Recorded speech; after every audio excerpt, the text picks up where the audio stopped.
Live from the virtual Kansas Speedway, one of these drivers will be hoping to click their red heels together 3 times and call victory lane home here from the virtual Kansas Speedway. It's Racecraft TV's continuing coverage of the NASRA Triple M Pulling Truck Series and the Hoopties Tough Truck Challenge 200 here from the Kansas Virtual Motor Speedway in Kansas City, Kansas. And Terry, this is a track that really challenges drivers with its progressive banking and banking in 2 different corners. And as this playoff hunt continues to go here for the NASRA Triple M Pulling Truck Series, this is one challenge that these drivers are going to have to face and really conquer before they go any farther in the playoffs, because this is a cutoff race. You know, I was wondering why you asked if Hoopties was out there, and then obviously now I'm aware. That's what I get for going to get water. Kansas is going to be fun. Multi-groove racetrack. If you race it right, you can race the bottom, you can race the middle, you can race the top. It's going to be a lot of slipping. Somebody's going to follow the yellow brick road, and somebody's going to go meet the Wicked Witch of the West. Well, that's 3 Wizard of Oz references in the introduction to the broadcast, so that's a pretty good job by you and me so far. Also, just a great job so far this season from Ted Wade. Obviously has 5 wins on the season. Tyler Dittmer was able to break through and lock himself into the second round along with Ted Wade last time around. And there's still a lot of spots to be won here going into the next round. Obviously, we narrow it down to 8 of our playoff competitors, Terry, but a lot of drivers can get into that next round here with a win tonight. Yeah, Ted Wade's kind of been more like the Wizard, and everybody else has been the Cowardly Lion. Nobody's been able to come up here and establish the dominance on him and take that throne away. He's walked away with it so far in qualifying. He's up. Obviously, he's on pole, but only by 2/100ths of a second. So, I mean, he's sitting there over Brady LaBeouf and Justin Lumpkin. It's actually a pretty close field all the way down to Keith Haney. And now, well, I say that, Tyler Dittmer's was on the screen, and he puts it right now in the 8th place position. Only 8/100ths separate the top 9 at the moment. So far, so good. Might see a competitive race here. And so far, no surprise to some of those names that you see at the top of your leaderboard. Obviously, you mentioned Ted Wade. You go down Brady LaBeouf, Justin Lumpkin, Keith Bradley, Chris Cinnamon, Adam Newberg, Keith Haney, Tyler Dittmer, your top 8 qualifiers so far, all drivers that have hit the win column this season. And if they haven't hit the win column this season, Terry, they've been knocking on the door of it. And you go back to the field here, some notable drivers, Taylor Peacock right now in 12th. And then looking back through the field here, we have Blake Lothian, actually, that hasn't recorded a qualifying time yet. So those are an update of some of your playoff drivers and where they are at right now. And it's go time for any of these drivers. If you're Ted Wade, you pretty much know you're going to be there at the championship for. But like we mentioned, Terry, still a lot of spots up for grabs here. And really, any of these drivers in the playoffs get a victory, and it could knock somebody else out that's had a really solid season. We've seen it in the Cup Series, the likes of Ryan Blaney and drivers like that. These wins really matter here in a format like this. Hey, they do. I mean, looking over at the chat with Fear Game and trying to get Tyler Dittmer and Jacob Klinkart into the round of 8.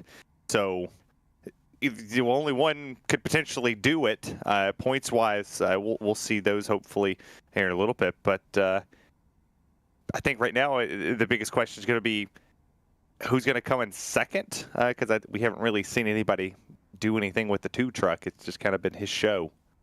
Well, yeah, and we look back here. I'm looking through our race results from this season, and you go to intermediate tracks.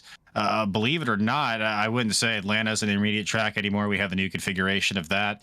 One place that Ted Wade has been somewhat vulnerable has been on these intermediate racetracks. You go back to July 15th, Homestead Miami Speedway. Joey Doucette, a winner there.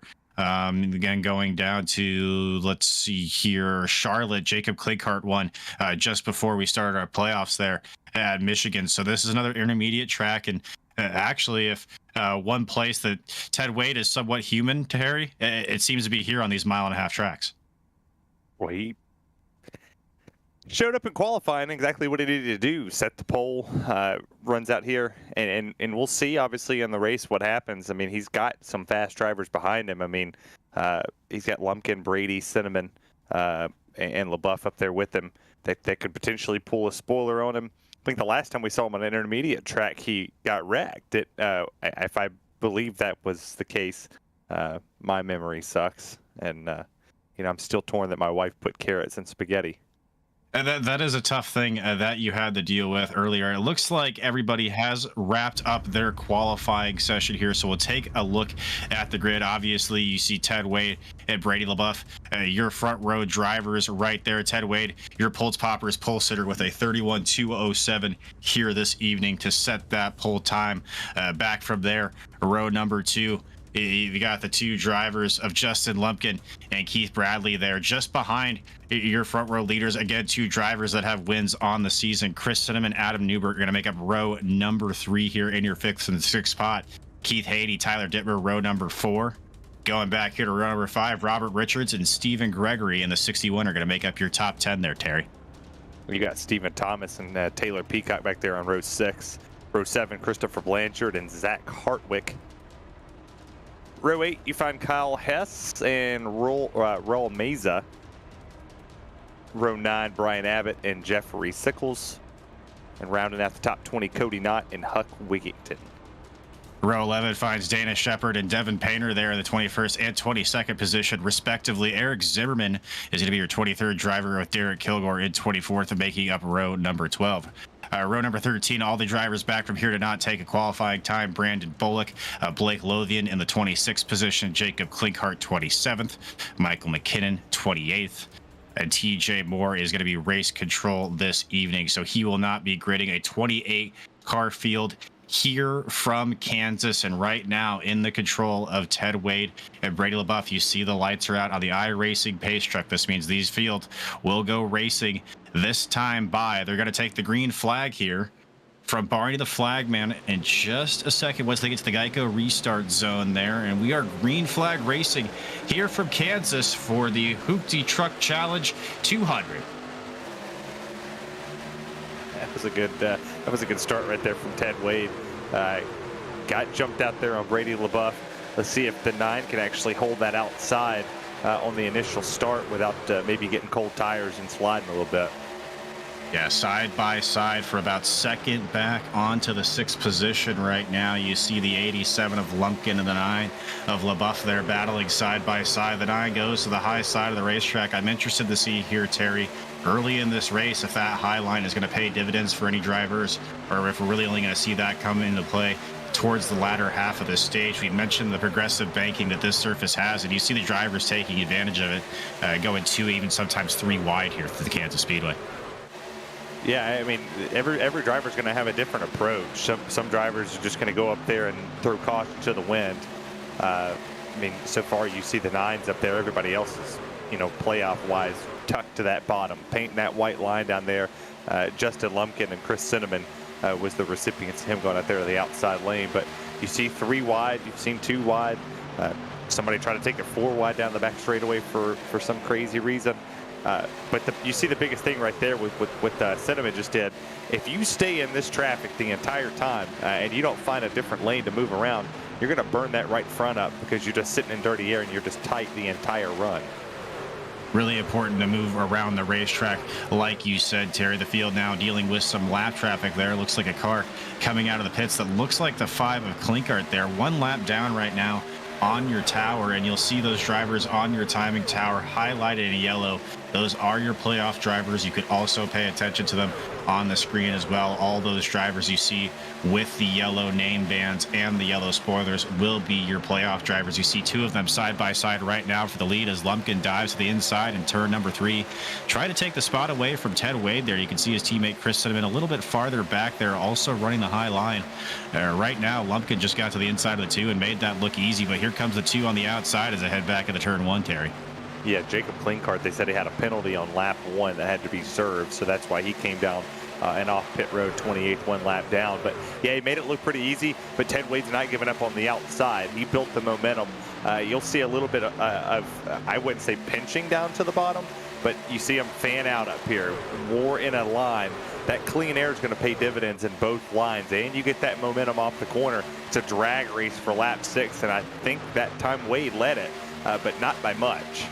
just by a few thousandths of a second, if anything. And you see there the 5 of Klinkhardt as a lap car. He's still a playoff driver, so up here mixing it up with the top 5, 6 drivers, all of them right now in playoff position. So a lot of important points being decided here early from Kansas. You see Ted Wade continuing to stick to that outside line. He's up there with his teammate as well, Keith Bradley, another driver that has multiple wins on the season as well. Going back to your 6th position, the 34 of Tyler Dittmer, he also has multiple wins on the season. So some of those guys in this top 10 can rest easy right now, knowing they're locked into the next round. But the rest of these drivers you see up here in the top 6 positions, definitely battling for a win to get themselves down to the next round. You see there, Lumpkin is going to go down to the bottom, and the 3 of Cinnamon here looking to make it 3 wide going into turn number 3, Terry. Yeah, I think the most impressive thing right at the moment is Jacob Klinkhardt. He needs to get in front of Ted Wade. He didn't just want to, he needs to, because right now if the caution comes out, he's back on the lead lap, and he does not have to go, all the way back around. And if for some reason we go green to the end, he stays in front of the leader, they can lap whoever they want. He'll be out front. So good work on him to do that, to not have to do anything special or aggressive to potentially get the lap back, because it's Kansas. You never know what you're going to get. It's like a box of chocolates. You could get a long green flag run. You could get a bunch of cautions in a row. It is never certain and guaranteed what you're going to get here. It's different races no matter what you do and what league you're a part of. 9 laps down here for the virtual Kansas Speedway, and so far it's been all green flag racing. Terry, to touch on your point just a little bit, Ted Wade there you saw made the move to the inside of Klinkhardt. He'll put him back 1 lap down. I guess if you're Klinkhardt, you do have the advantage of this early in the race, Terry, that you find yourself only 1 lap down. If that yellow were to come out, you would get the lucky dog free pass. But there is something to say, being a lap car, unlapping yourself, you kind of know you're faster than the leader. I will say right now he's got about equal pace to Ted Wade, so I would expect to continue to see him up here in the top 3 track positions here, but not battling for a spot. Obviously still 1 lap down right now. Oh, I love our banter in the broadcast chat here. But yeah, I mean, the fact that he's consistently at the same pace at what the leader Ted Wade's doing. I mean, he ran a 31.9 to a 31.90 to the leader. At that time, he actually matched the fastest, or the 2nd fastest lap on the racetrack at the moment. So he's got pace. He's got a lot of speed underneath that machine at the 5. He just needs a caution, and he needs it before they catch the tail end of the field, or the fact that now that they're running the wall, before maybe somebody slips up and potentially gives it a little smooch on the top. Well, you see right now as well, Ted Wade right in the wall, and Klinkhardt being there has kind of given way for Bradley in the 29 and move to the bottom side of the racetrack here. You see him as they go into turn 1. He's going to be able to get side by side with Wade here, but you see that Wade continues to get the run off the high side here, coming down the backstretch, and right now getting a little bit of help, actually, ironically enough, from the 5 of Jacob Klinkhardt against his teammate here. You see the 3 of Cinnamon as well. All 3 of these Upfront Motorsports teammates really just doing a great job just staying up front all season long. They tend to stay together on the racetrack as well, Terry. If you see one, it's not surprising to see one of the other gentlemen within a few other positions. They do a good job racing of a team. It almost reminds me of I wouldn't say quite as much, but Formula One style team orders. They're able to work together so well as a team on the racetrack. Yeah, I hear there was some news. Yeah, something about somebody winning a pole for Haas, or apparently it's a big deal for F1. I don't know, not much of an F1 fan. I'll learn it eventually, but Bradley takes that lead, which, I mean, Keith Bradley's up 3 positions early part of this race. We'll see if maybe he can sustain this pace down here on the bottom. He's done a decent enough job conserving the tires. Hadn't really put a whole lot of blistering fast laps on the racetrack, but now he's starting to pull away a little bit. He sees back here Klinkhardt putting a battle on Ted Wade, but the moment he cleared on the bottom, he went right back to the top. He put himself up there and given the dirty air to the 2 machine, and now it's the 5 that's going to be in between them 1 lap down. And I think we'll see that more and more as the race continues, as drivers moving up to that high lane. That was lap 15 of 135 of your race here, lap 15 of 30 for stage 1. Your stage break's going to be lap 30, lap 60, and then obviously all the way to the end of 135 laps here from the virtual Kansas Speedway tonight. And it's been all up front motorsports with Keith Bradley, Ted Wade, Chris Cinnamon, all those drivers up front so far. Another driver that will be looking for a caution flag is, I'm looking now, he just fell down one more position, is the 87 of Justin Lumpkin. Has really been struggling so far in the opening stages of this race. Terry finds himself all the way down in the 13th position. He started this race all the way up in the top 5, and something definitely wrong with that 87 machine right now. Yeah, it's not the run he wanted. I mean, yeah, he started third, and now he fell back. He fell back on the initial restart, which, you know, kind of stunk. But I thought maybe he just got bottled up, you know, on the bottom there behind that. I believe it was Keith Bradley. But I mean, he's definitely fallen, and his pace is not there. I'm looking at his lap times. 32.6 was what he just put down, and he's all the way against the wall. You know, and you also see as well there a little bit of damage to the outside, the right side there of the 87 truck. So not sure if he got into the wall or if that was maybe with a contact with another driver as well. You continue this battle here. Now trucks 3 wide almost through the tri-oval here will make that 3 wide heading into turn 1. They think better of it. This is a battle here now for around the 7th to the 10th position here. You see Stephen Thomas in the 23 machine on the bottom side of the racetrack right now, as Newbert on the 4 on the outside right now. This has been a battle between these two drivers that we've seen all season long. You throw Keith Haney in there as well, that fluorescent 78 truck, a playoff driver here. All these drivers throw a blanket over them for about, let's call it 7th on back to 11th, Terry. Well, and this is what makes Kansas such a good racetrack. Might not be good for the Cup Series. Race is kind of a snooze fest around here, but the trucks always put a good show on. You see all these different lanes. You see drivers sideways. You see people moving the air around, as you saw the 4 right here in Newbert. He got to the back bumper of Tyler Dittmer right off the exit of the corner and made the back end kind of slip out from under him. Just the difference of the wake that comes into these trucks. You see drivers, you know, shoot down the racetrack at the 23 right here of Thomas. He's trying to pass the 48 of Richards, and they almost touched. And another driver that we've actually seen come on as these playoffs have started, as you mentioned it there, the 48 of Richards as well, finds himself in the 6th position. You mentioned that battle with Richards there here. I'm sorry, with Thomas. He's going to lose the spot right now, going to look to the inside there, but think better of it now, just fall inside with the 23. And you can see how he drifted up the racetrack, Terry. That's what you've been talking about all night long. That dirty air and how tight it makes the truck behind you. You saw the 48 there slide all the way almost up the racetrack. Oh, I mean, it completely messes your run. It makes you check up. Honestly, this and Vegas are probably, in my opinion, the 2 worst tracks when it comes to dirty air, because you can go wide open here, and you can go wide open at Vegas. And the moment you go down to the corner and you think you're going to be able to hold it, you're going to be able to make it stick, you have to lift, and then you just go up the racetrack. As you're looking at the 81 right here, doing a good job so far. Peacock driving through the field. He's up 2 positions. Haney's lost a couple. Dittmer's lost 1. Obviously, we touched on the struggles back here for Justin Lumpkin. It's kind of played into the fact of letting him up there. But you see this. Look at that. The checkup here on the 78 and the 81 has benefited that bottom line. He pushes all the way up here. And now he's going to try to go up there and side draft and get the position of the 78 machine.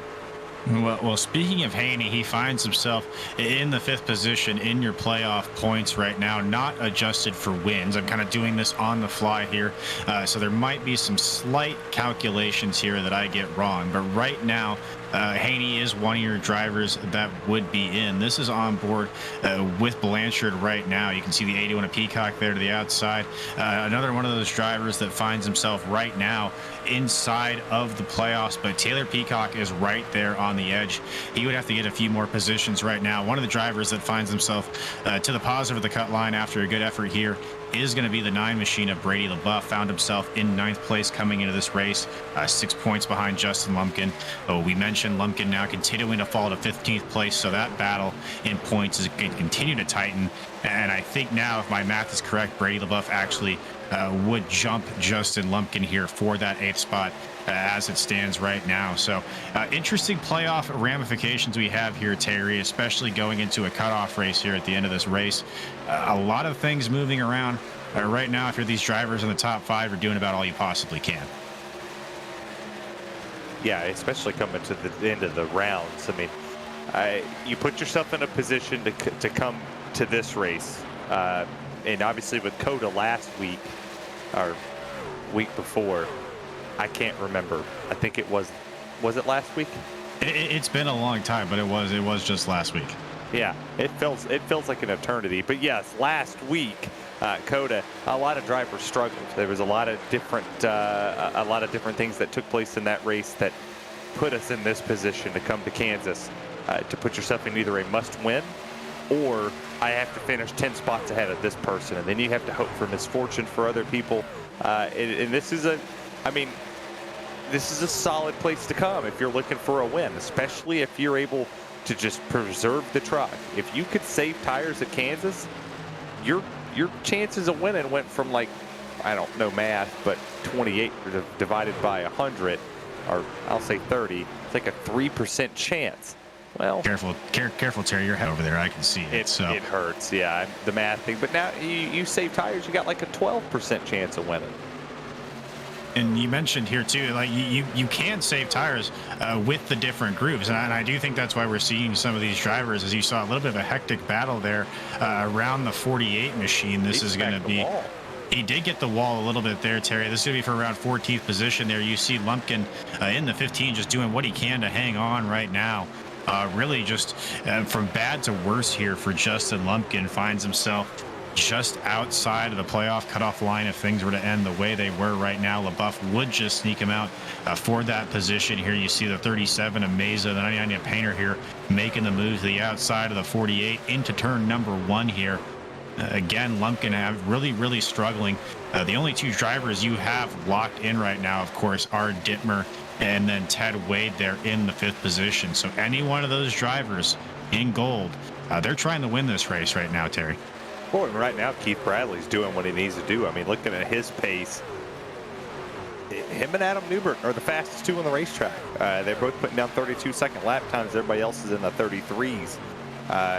So there is some conserving from the leader. At least that's what I say at 30 laps. I mean, you don't normally see people keeping that type of pace, running it wide open, full throttle. When you go back down to, the more of the mid-pack to the end of the field, you start seeing 33 5s and high 33s. If you're still seeing low or high 32s from your race leader, he's conserving and he's still fast. Like that there's a perfect balance. I struggle at it. There's certain tracks that I can save tires. There's certain tracks that I can't.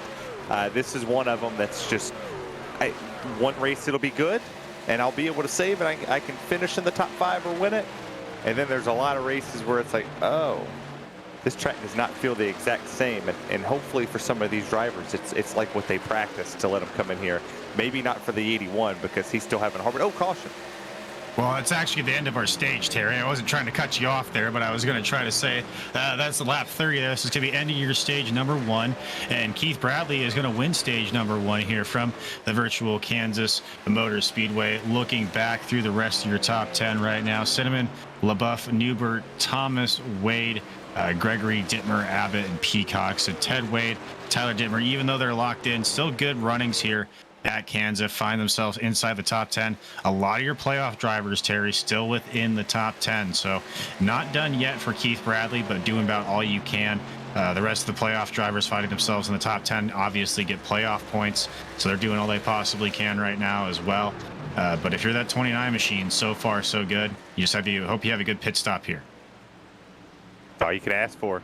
He gets a good pit stop. He's going to be clean and green. But who's gonna find something? He's gonna find that extra little bit of speed to figure it out. And it's something to keep in mind too. That was an all green flag first stage there from these drivers. So First off, congratulations to everybody on a green flag stage. Well done. But also, this is where you'll see that tire degradation probably be at your highest, Terry, because you haven't had any caution laps for these tires to cool down. As we see Ted Wade head into the pit road here, your first 6 trucks will follow him in. I imagine you'll see the rest of the field go in here as well. Yeah, it's interesting that our producer pointed out to us that he does have some damage over there. I wonder if he'll sit there and let that get fixed. Didn't look at it. It's going to be a couple seconds. I mean, he's going to lose a spot or two, maybe fall outside the top 5 if he sits there and fixes it. It didn't change his pace unless he did it right before the caution came out. That could be a thing. That could be a thing, Terry. That you are correct here. So we'll see if any of these drivers to take a little bit of time on pit road to fix damage. I would say this is probably one of the tracks where I would say it's worth it. You probably want to have as clean of a race truck as you possibly can. Yeah, you mentioned maybe a little bit of a scrape to the quarter panel isn't going to do too much to you, but any little piece of damage here, especially on these aerodynamic reliant tracks, is going to slow you down a little bit, Terry. Well, I mean, he fixed it, it looks, and he fell. He definitely fell. He's back in, if my timing is correct, 18th. So, I mean, he definitely went down the running order. I mean, you see all those trucks in front of him, and that's a whole lot more. That's a whole lot further back to drop than what I even thought that he would fall to. I thought maybe outside the top 5, but he fell outside the top 15. And I'm looking now, it looks like everybody pitted last on lap 32. So if anything, as far as strategy goes, maybe not taking a full tank of fuel, Terry, knowing you're going to get to lap 60. Probably these drivers do have a 100% fuel tank capacity here tonight, so not having to worry about doing math with a shortened fuel capacity. But really, I think the only question here on this stop would have been 2 tires or 4. I would assume the majority of the field took 4, but you never know.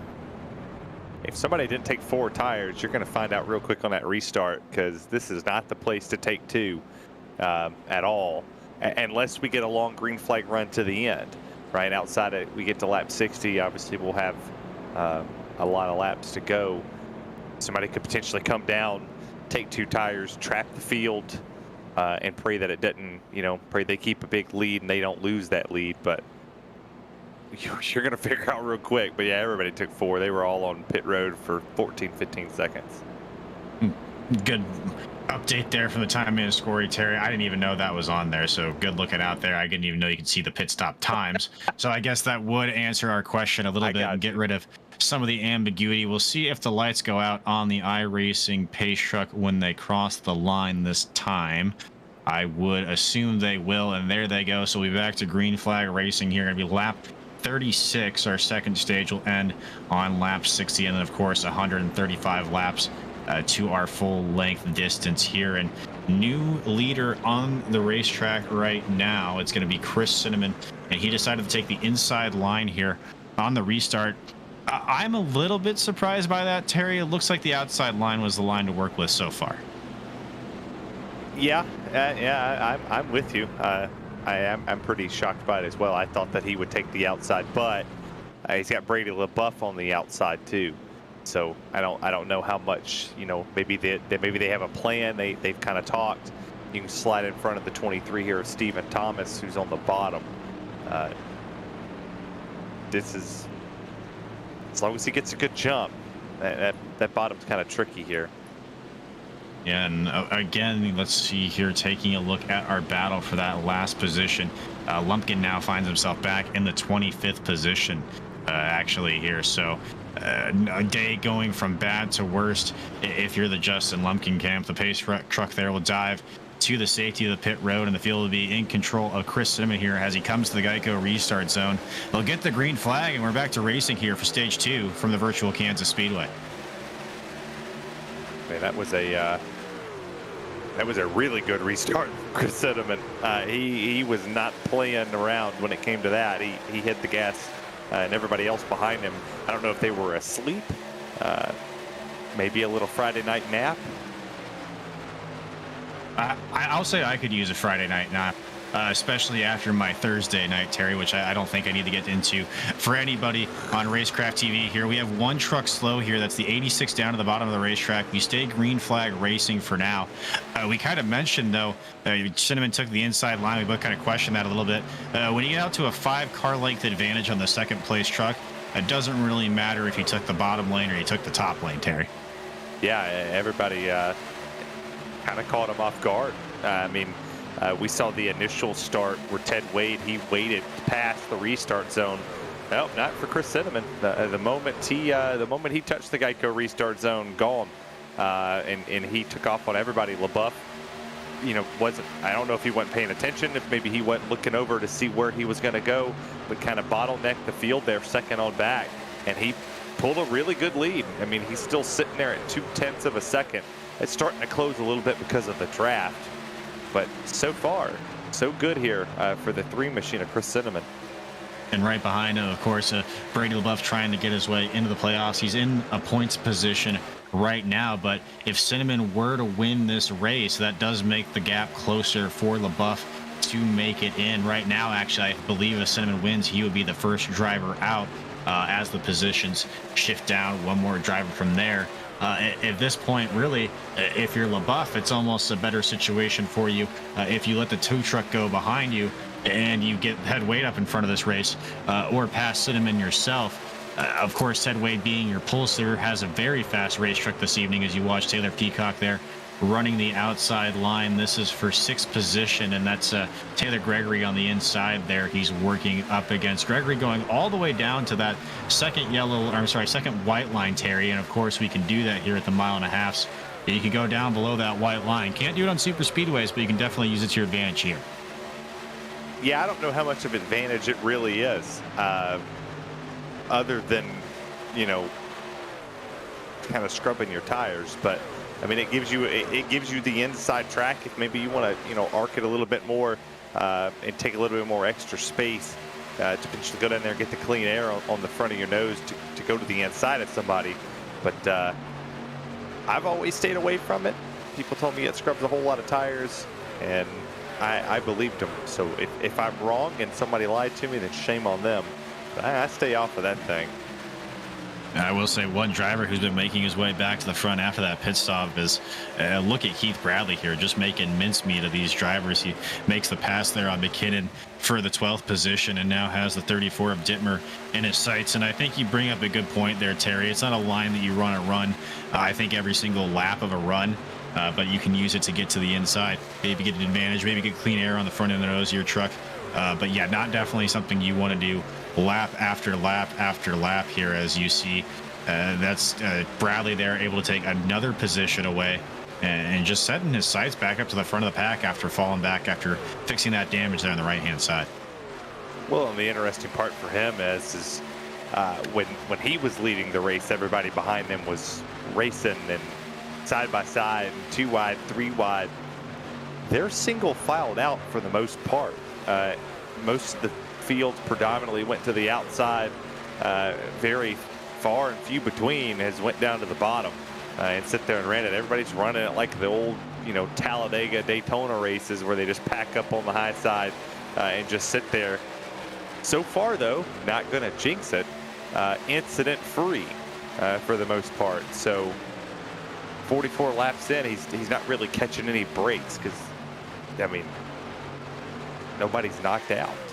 You touched on it, Terry. 44 are going to be 45 laps in this race when they come back to the stripe, and so far every single one of them has been run under green flag conditions. We take a look right now at the 78 of Keith Haney running in the 10th position with the 45 of Dana Shepard there just in front of him. A good run from the 45 bunch here this afternoon from the virtual Kansas, but another one of those playoff drivers if you're Keith Haney in a good spot right now, but definitely wants to get all those points you possibly can to secure yourself into the next round. Not only that, but going further into the round of the playoffs here, you want to take all those points with you that you can if you're going to be making it into that next round, Terry. Yeah, and we talked about coming in, when it came to, it's a win and you're in. Well, you could also pull the Ryan Blaney approach. and stack up as many points as possible. You know, put as much as you can in one basket and roll with it. And Chase Elliott didn't have good races through the whole playoffs. Didn't really do anything phenomenal, but he had a whole lot of points with him. And now you're kind of in this box. Well, we have 14 laps for the end of stage 2. If you can sit up here, there's only 3 drivers not in the playoffs in this top 10. Go past them. Go maximize what you can. If you're Abbott, you got 2 in front of you. Well, and apologies to any Chase Elliott or Ross Chastain fans that may be listening, but all the points in the world won't save you from the front bumper of the one. And unfortunately, we haven't seen any of that really tonight here, but you mentioned some of those drivers that kind of take the path of a Ryan Blaney. Keith Haney comes to mind, Brian Abbott, Taylor Peacock as well, all drivers that find themselves in the top 8 in points right now that do not have a win to their name. The rest of the drivers in there, Stephen Thomas, Tyler Dittmer, Keith Bradley, Ted Wade, they all have wins on the season so far. Then, of course, Wade and Dittmer, the 2 drivers that have wins in this round of the playoffs. So already locked in. This is a cutoff race here. So the field of 16 will go down to a field of 8 after this race. And then 2 more races until a championship 4 race at Las Vegas. And right now, one of the drivers that's not in the playoffs was having a really good run right here. Newbert in that 4 machine now looks to the bottom of Peacock here as they come out of turn 4. He's been making that bottom line work. We kind of saw a few drivers as well kind of take that slide job approach here at Kansas. Really something that you can do, but does kind of risk getting loose off of the corner. Yeah, that outside lane, a little bit of a different thing that you see here, but you see the 4 of Newbert. He's trying to make the bottom work, but he's getting passed up here on the outside. Gregory's gets around Tim, but look at the 81 of Peacock. He's up 7 positions from where he started. He's cracked the top 5 for the first time here tonight. Has done a very good job managing traffic, managing his surroundings, not letting anybody else dictate his race. And somebody's updating us in the chat with points. Cinnamon is 10th in points currently, and this is a win and you're in environment. He's not worried about anything but this win at the moment. It's Brady LaBeouf still 0.3 of a second behind him. Yeah, and right now, Cinnamon 10th place to the advantage of Jacob Klinkhardt, who unfortunately finds himself in the 27th position. He did get his lap back, Terry, so he finds himself tail end of the lead lap right now. But as far as the playoff drivers goes, that is. But that is a very good point right now as well. Chris Cinnamon does find himself 10th place in points, so a win would vault him into the next round of playoffs here. So if you're one of those drivers like LaBeouf, we kind of touched on it earlier, right on that borderline, this is kind of scary territory with a driver like Cinnamon being up here leading this race. It is very scary. As you see that Kyle Hess on pit road, Cody Knotts on pit road. That's his interesting, very interesting strategy to have. Maybe possibly trying to short pit before stage 2, Terry, but that's the only thing I can really think of. Yeah, I don't see that working. I mean, I'm not saying it's bad, but I don't. It's a 5-second one for Cody Knott. It's 15 seconds for Kyle Hess. I don't necessarily see the reason, unless you maybe forgot to put enough fuel in it.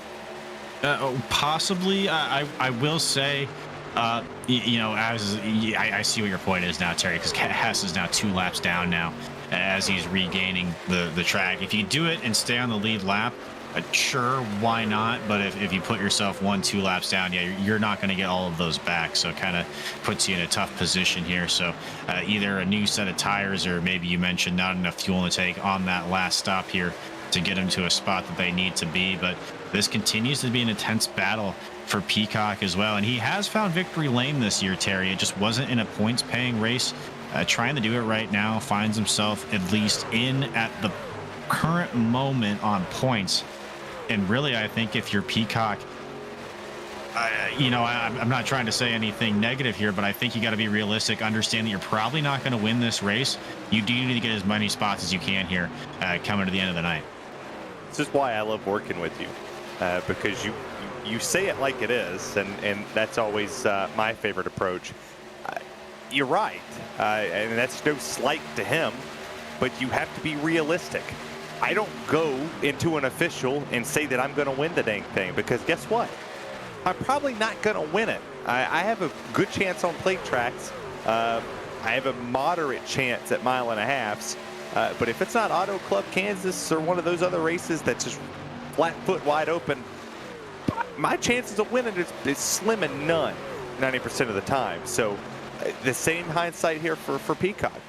Do something different strategy-wise. Do something to put yourself in a top 3, top 4, top 5 position as he is right now, and just gain as many points as possible.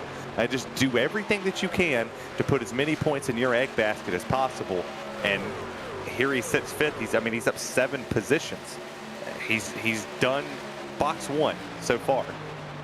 Yeah, right now, though, I think he's kind of under fire here from the 61 of Gregory and the 4 of Newbert here. Both of these drivers have been all over the back bumper of him right now, trying to pass the 81 here for that 5th spot.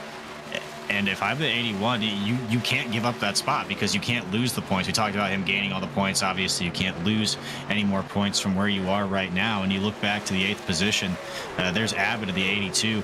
He's just right there as well, and he actually finds himself in a better position right now than Taylor Peacock. So a really thin ice that Peacock's on right now, doing the best that he possibly can. As you see the 86 there, just launched out of a cannon, and you can see how much of an advantage those fresh tires are giving him right now.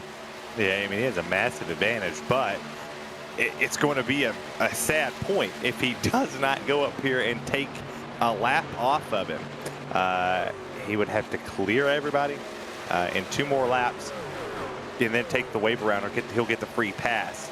But if he stays 2 laps down and he just burned all of his tires, and now you're still stuck, 1 lap down, but you're on older tires than the rest of the field, then you're off strategy again. He's got a long way to catch up. I mean, he's got 3.5 seconds. But to the Peacock thing here, again, if he loses a spot, or say he loses 2 spots, it's not the end of the world. It is, but it isn't. And for the 29 of Keith Bradley, if you would have told me he was going to be in the top 10 getting points at the end of stage 2 after that damage, I'd have told you were crazy starting to the back. Yeah, speaking of the end of stage 2, we're coming to lap 60 here. So it's going to be the final lap of stage number 2 right here. You see there's a battle here for the lead. Chris Cinnamon, Brady LaBeouf, and you even throw Ted Wade in there in the 3rd position. The 3-way battle here for the lead in the final lap of your stage. Cinnamon trying to hang on here, and does have about a 4 or 5 truck length advantage as they come off turn 2 down the backstretch here on Brady LaBeouf. Same thing for Ted Wade, and even farther back to Stephen Thomas in your 4th position. And really no problems for Cinnamon here. Led pretty much every single lap, if not every single lap of stage number 2, and he'll come away with the stage 2 victory. You see LaBeouf and Wade will finish 2 and 3 behind him there. Thomas in 4th, 5th Newbert, 6th Peacock, 7th Abbott, 8th Gregory, 9th Keith Bradley. So a really good bounce back from the beginning of the stage there. A really good 30-lap run for him.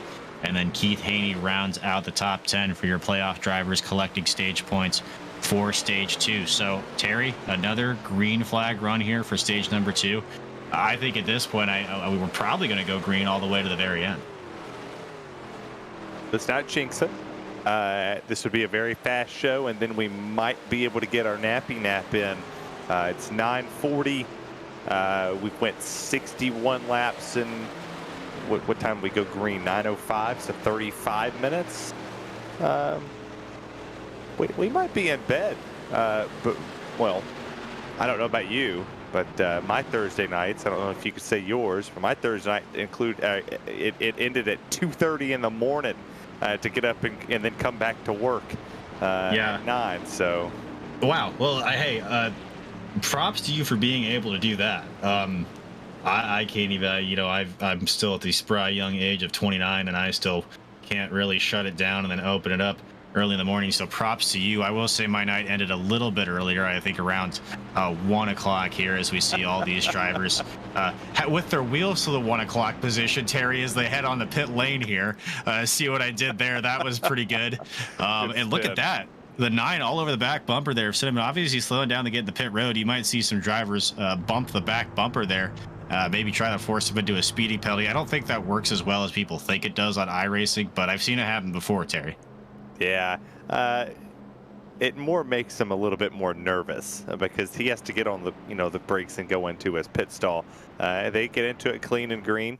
Everybody did good, and having to stay up that late on Thursday nights is 2 race spot shows, an LSR TV show, all these West Coast people wanting stuff done on the Eastern time zones.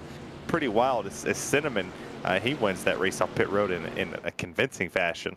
Yeah, and I thought Ted Way there had the advantage, had the really good entry into his pit box there. And you see the 2 drivers that pitted earlier, they are staying out for the wave around here. So either find themselves 1 lap down, Terry, or at the very best of the tail end of the lead lap there. And you mentioned Chris Simmons going to win the battle off of pit road. There's LaBeouf, Wade, and then Stephen Thomas there. There's Adam Newbert in the 4 coming off in the 5th position. So pretty much same as they went in, they came out. I was going to say, though, I thought Ted Wade had the advantage with that first pit stall there. Yeah, I thought he would have too, but Cinnamon just did a really good job getting in the pit box, stopping right at the line, not having to back up, not having to be any more aggressive than what everybody else had to be, but still holds on, takes the lead back. As actually Eric Zimmerman stayed out here on the racing surface, which that's a bold move. I was gonna say that's a bold strategy. Let's see how that pays off for him, Terry. So I'm glad that we went to the same reference there.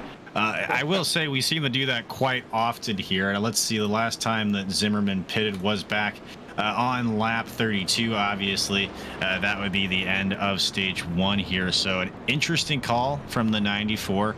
I will say I'll give him this benefit of the doubt, Terry. We've gone green a majority of this race.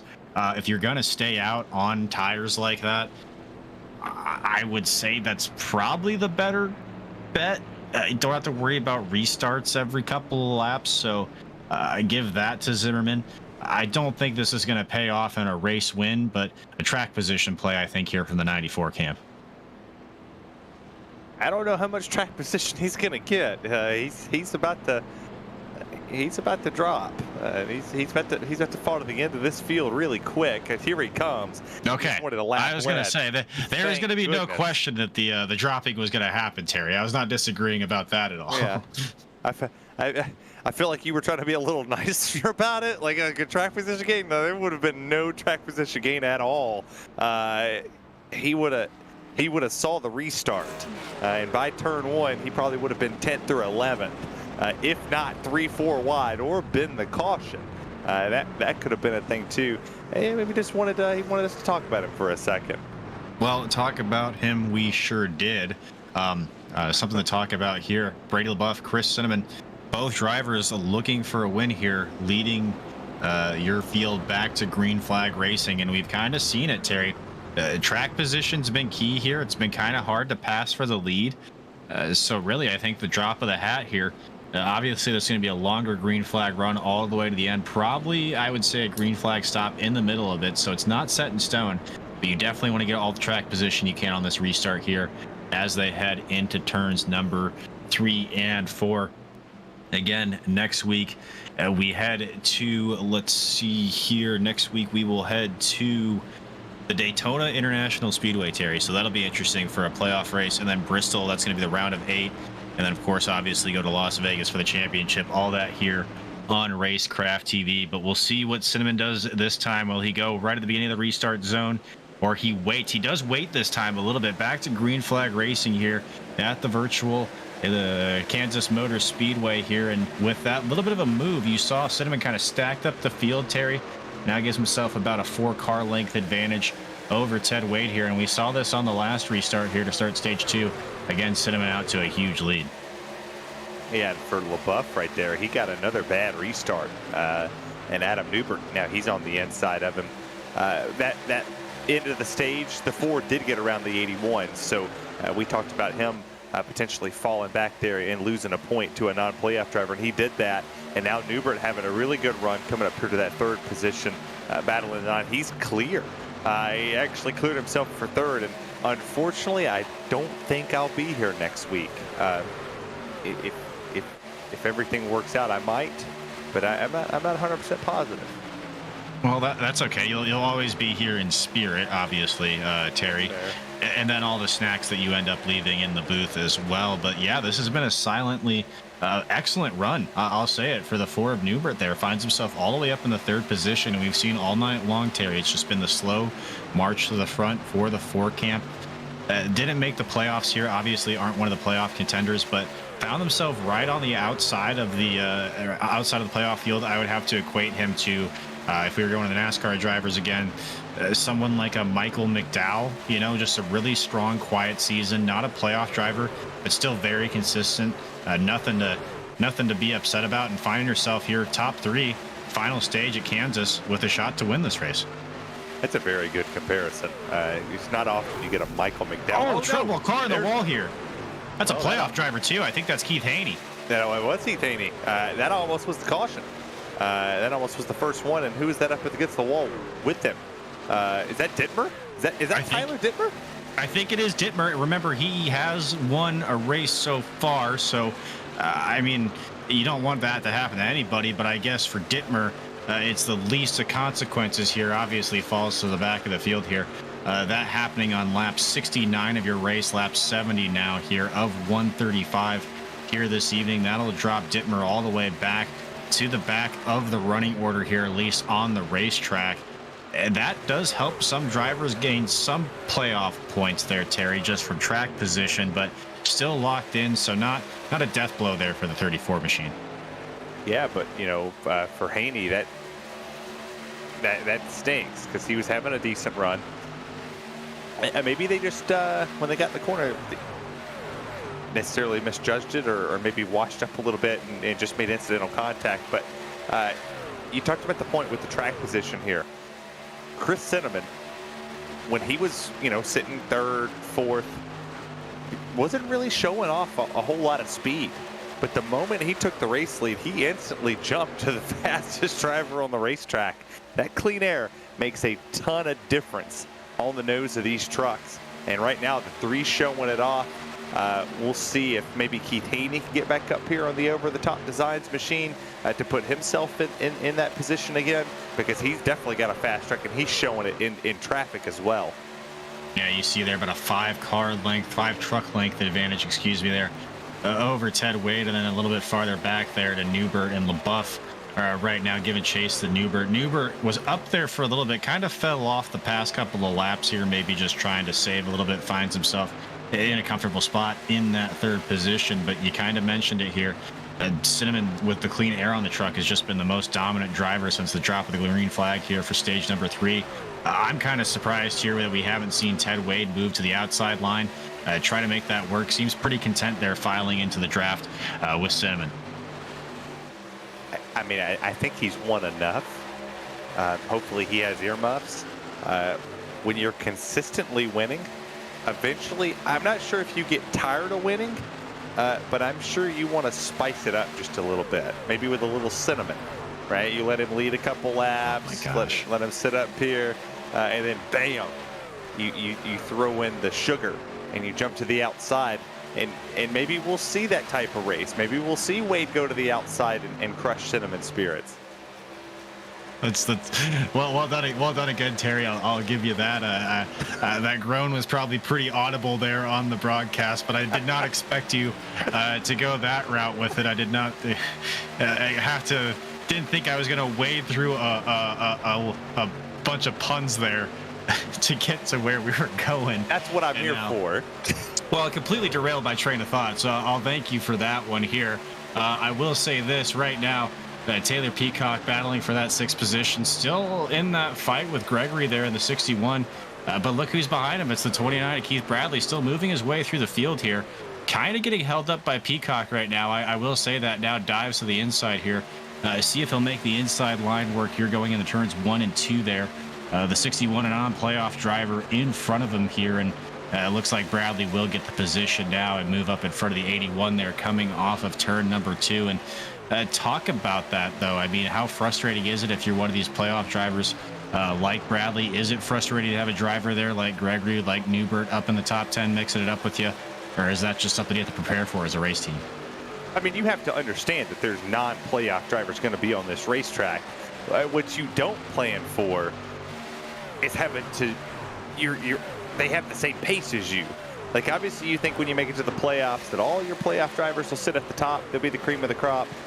No, that has not been the case. Adam Newbert's up here sitting in the 4th place position. He's right in front of 2 playoff drivers. Gregory's sitting here in front of 1. Lothian and Shepard round out here. And if you're Bullock, Abbott, or Klinkart, you're going, man, I'm getting beat by these guys. Like, I made it to the playoffs with consistency and speed, and you know, they're outside the top 10, and there's 4 of them as Bullock jumps up here. He goes side by side here with Shepard. He gets that position into 1. The Shepard takes the position away there. Abbott, though, Bullock actually going to fight in on the inside there. I'll get the position correct one of these days there. Bullock is actually here, and then Lothian is ahead of him in 9th position right now in the 43. Behind these 2 is Abbott there in the 82. And I will say, going back to Klinkart there in 13th position right now, give a shout to him, Terry. Started this race with a penalty, was able to work himself back from 1 lap down, now finds himself in the top 15. I know it's not exactly where you want to be, but all in all, it's a pretty good recovery there from the 5 camp. I think that's all you could ask for. He's actually faster than a couple of the drivers that's up in front of him. His last lap was a 32.3. There's drivers in front of him that ran slower times. He's very competitive. I think if we put him up here, maybe in the Chris Cinnamon ballpark, as you see 3 wide right here, that works very well at this racetrack. It's the 82 of Abbott's to the outside. That would be over the 45 of Dana Shepard. He jumps up 1 position as Shepard's still putting up the fight, but for the 5, doing a great job. I mean, yeah, he doesn't want to be, you know, beat up here. He doesn't want to be stuck back here behind the 9 playoff drivers, but I mean, he's driving through the field. He's definitely, he might win the Hard Charger Award.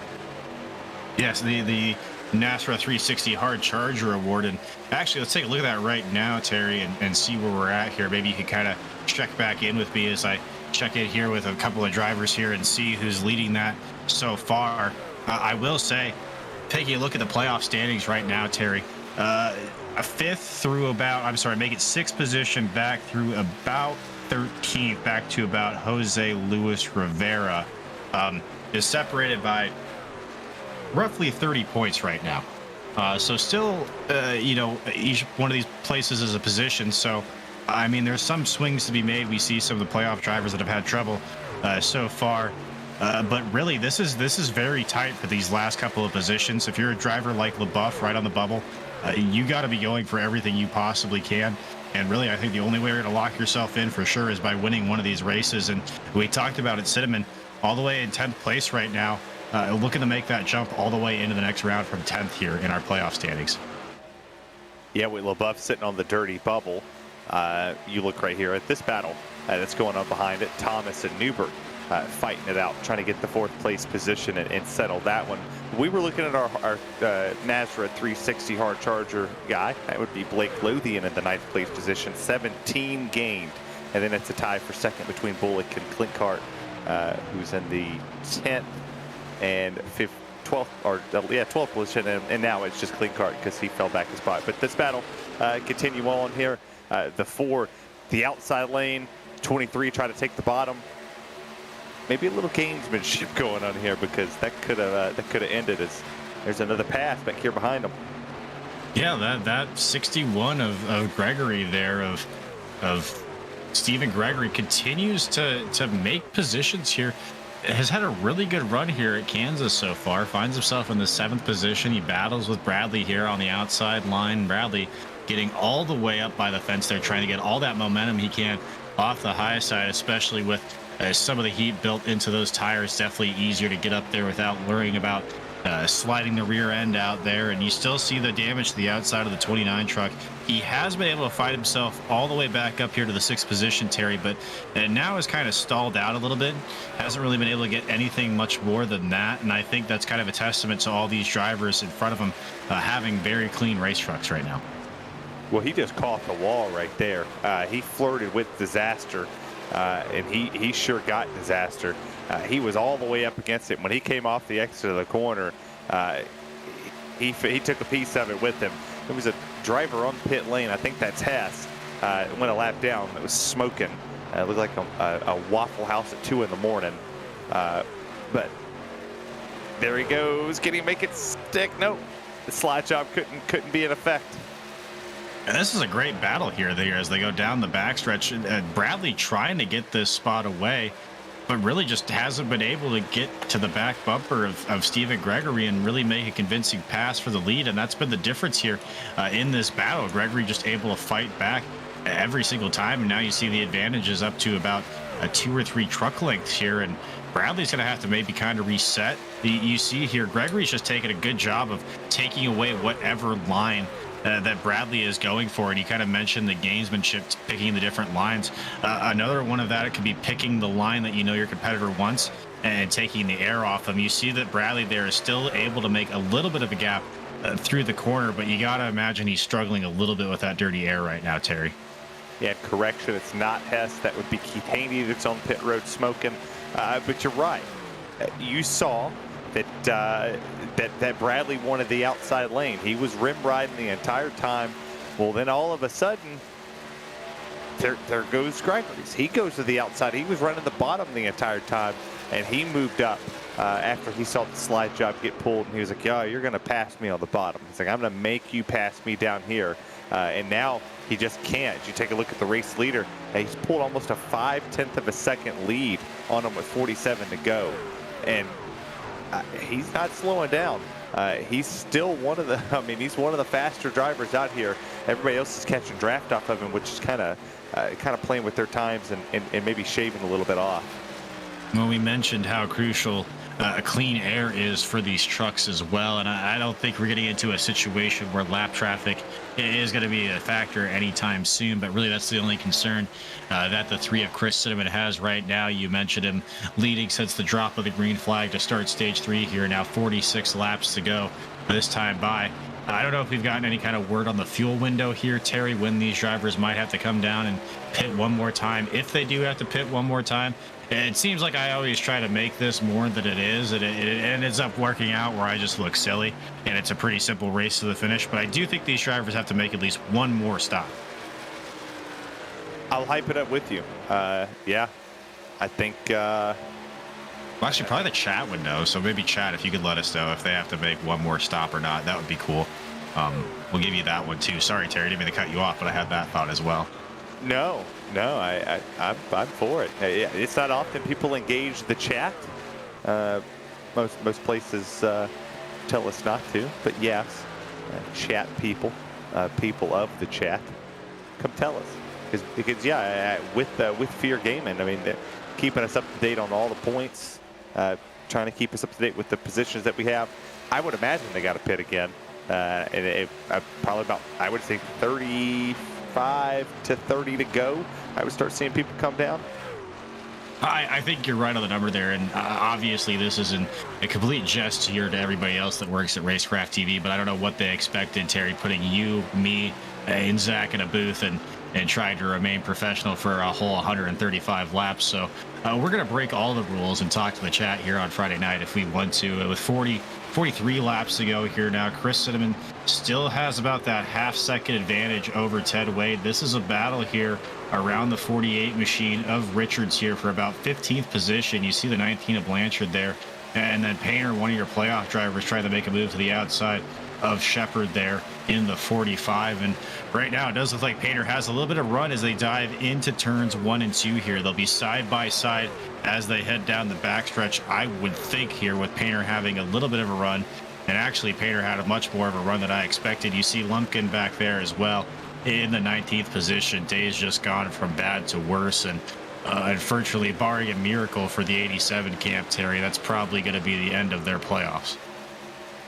Yeah, and I agree. I don't know what the fearless leader of Josh Lee was thinking when he was like, "Oh, put Terry, Ian, and Zach all together." Somebody has to know math. Jokes on you, we don't. So, ha ha ha ha ha ha, Josh Lee. You're kind of in this now. But the 87 hasn't had the run that he's wanted. He started out great.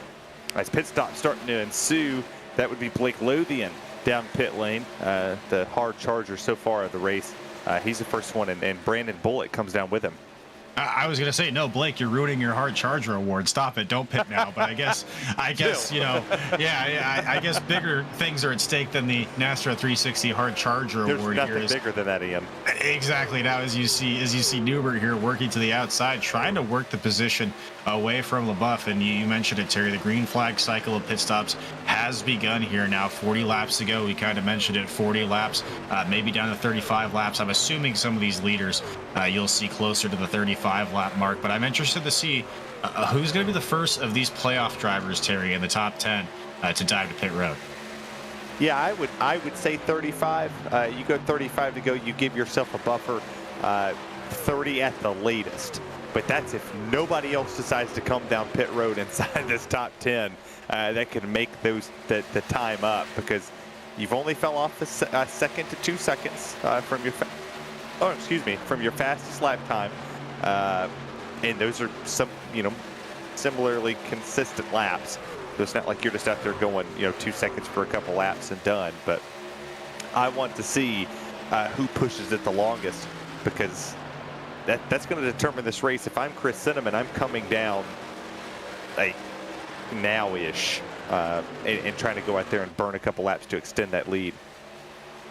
Yeah, and what are you going to do? Because really, this is, if you're Chris Cinnamon, you think about it, this decision is pretty much your season. Where you cycle through after these run of green flag pit stops is pretty much going to determine your season at this point. You got to win to get in. For Chris Cinnamon, finds himself in the 10th position. Ted Wade obviously doesn't have to worry about it. You see there the 34 on your screen right now. Dittmer, I believe he's 1 lap down right now. Newbert in the 3rd position, trying to work underneath him. And there you see Ted Wade as well in the mix with the win already. Any one of these drivers that is in the top 8 or around the top 8 wants to win this race. So right now, Cinnamon hanging on to that all-important ticket to the next round right now to be able to still be in the playoff conversation next week at Daytona and going further into this season. And right now, Newbert's trying to play spoiler to one of these guys, trying to sneak his way up there and take away a win from one of these playoff drivers. Well, I mean, they asked the age-old question, what would you do for a Klondike bar? Well, what would you do to advance in the NASRA Triple M Pull and Truck Series? Are you going to pit early? Will you pit late? You see right here, Brady LaBeouf, he decides, I'm going to pit at the 35 mark. Maybe he's listening to me, and he's like, Terry, you're smart. I love the strategy call. If he is watching, I'll take that shot at if you win this race. That we called you right on the number when you should have came down. But there's no easy answer. You can sit here and you could think, oh, well, he kind of shot himself there because he overshoots it by an inch. And that inch probably, equals out to about 2 or 3 tenths of a second. And that could cost you a race. No, I'm sure it's cost me a race in a C-Fixed race, and I'm sure it's cost you possibly 1 or 2 races, Terry, in a C-Fixed as well. So, yeah, but, we're making the joke right now, but that's all it takes. And we see these drivers start to go down pit road, especially on green flag stops. If you're pitting with other trucks, you got to hit your box as quickly as you possibly can. And really getting down pit road and off of pit road as close to pit road speed as possible is hugely important on these green flag stops, Terry. Talladega a couple weeks ago overshot it as the leader on green flag pit stops, missed the draft altogether. Caution didn't come out. I went from 1st to 12th in that green flag cycle as more people are in. Stephen Thomas, Stephen Gregory's in as well. Still no sign of your top 6. Top 12 are still out there. Here comes the leader, Chris Cinnamon. This is huge. He's the first domino to fall. We'll see how quick it takes Wade and Newbert to come in too. Well, I don't know if this is telling here, Terry, or maybe a little bit of foreshadowing. You see the 3 car on your screen there going to pit road with 33 laps to go. So I don't know if you're a superstitious guy out there. Do you play the lottery? I do not. I just laugh at people who do. Also people who gamble on things as well. A little bit of a funny story. Pay for Twitter. Right. A little bit of a funny story like that. Someone asked me to pick 2 drivers to win the championship at the beginning of the season. I picked Ross Chastain and Chase Elliott, which ended up being very, very funny towards the end of the things here. Ted Wade will now inherit your race lead here, and his teammate Keith Bradley now finds himself about 4 seconds back. Interested to see when the rest of these playoff drivers are going to go. I kind of saw this coming. You see Klinkhart now in 4th place. I'm guessing he's going to stay out as long as he possibly can, Terry. All for it. All for I'm all for people doing crazy off-the-wall strategies that could potentially work. You're in a spot now. If you're Klinkhart, if you're Keith Bradley, I know Keith Bradley doesn't necessarily need to win. He's okay. You know, he's solid where he sits. But if right now, if you're Klinkhart or even Peacock, I mean, he's 2nd. Run that thing dry. You have old tires, new tires mixed together. You see a whole lot differing strategies. Why not pray for the caution? See if you can catch one that's lucky. Yeah, and I think looking at it right now, and I'm trying to figure it out, Terry, I believe actually when this cycles through, I believe LaBeouf is going to be your net race leader, actually. I believe he's already cut the pit road and made service. Actually, I thought Dittmer, I think Dittmer was already a lap down. He was. Because he had the damage in the older tires. So I think he was already a lap down. I think LaBeouf is going to be your net race leader when this all cycles out. But that's got to be a little bit heartbreaking for Cinnamon. Now you got some work to do if you want to win this race and move on to the next round of the playoffs.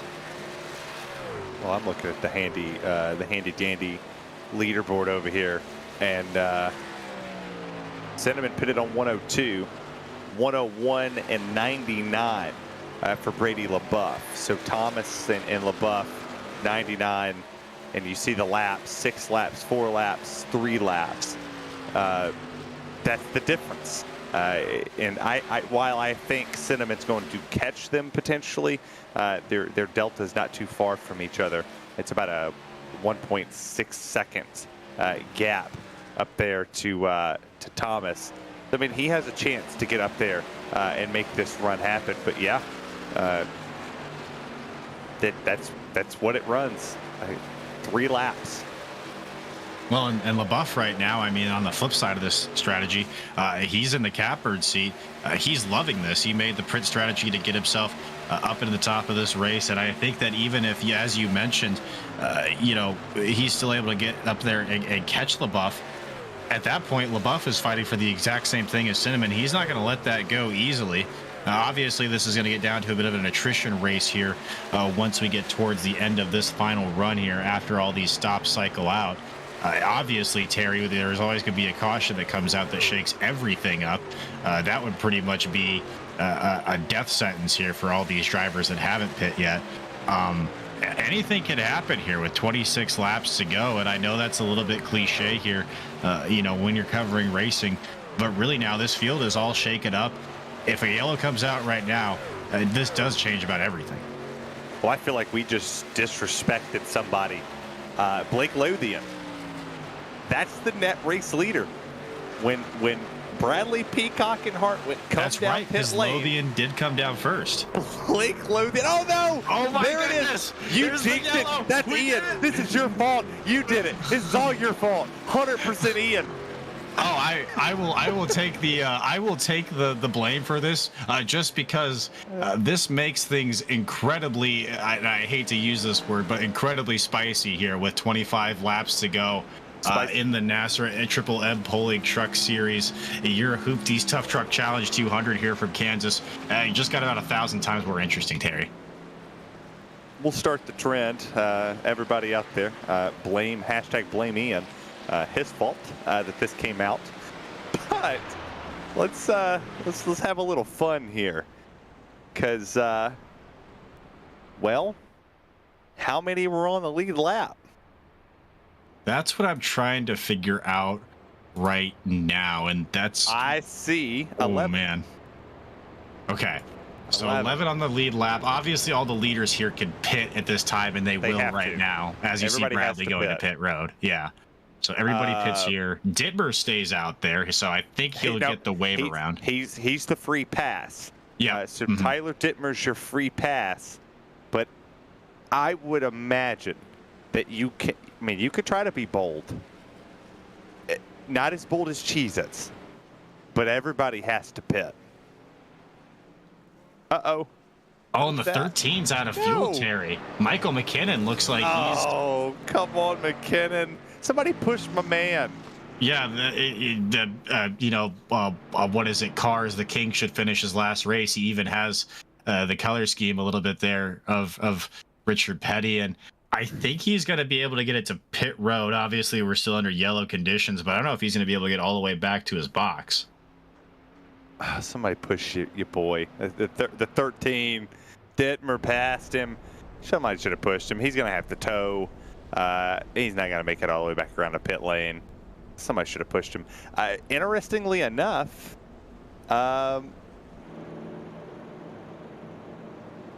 Bradley's going to start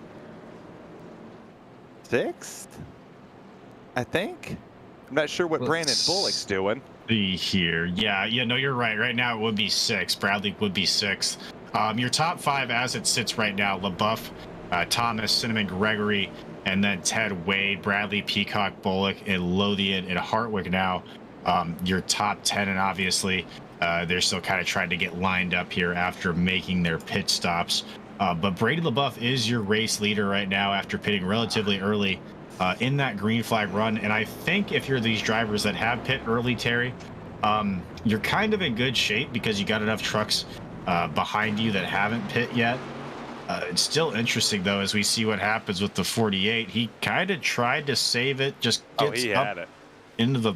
Well, now, Terry, I don't want to... I'm not touching it. I'm not touching that. I'm not touching that at all. I'm just saying maybe it was a little bit itchy there in the 48s. Don't put me in that box. I've been in the doghouse a couple times. Okay, hold on. I didn't see the tap there. The tap there is different. He's trying to save it there at that point. I saw from the second half of that obviously looks a little bit more different. I apologize now. I didn't see the tap on the first half of that, so I do apologize to Robert Richards there. That was not a Clint Boyer moment at all. Raul Meza definitely tapped you there getting into 1, and then, man, you kind of Tokyo drifted it the rest of the way there, so I do apologize for saying that was a Clint Boyer moment, and that's kind of a bummer there for the 48 because you see he fought that for so long and just wasn't able to keep it off the wall, Terry. I've gotten in trouble too many times from opening my mouth, whether it was Twitter or on a broadcast. I take a step back for a second, but I'm not too sure. If you're in the top 5 right now and you got Keith Bradley sitting right there in 6th, I don't think you hold him off. I mean, he'll have 10, 11 lap fresher tires. A hungry driver. He's fast. He's mad.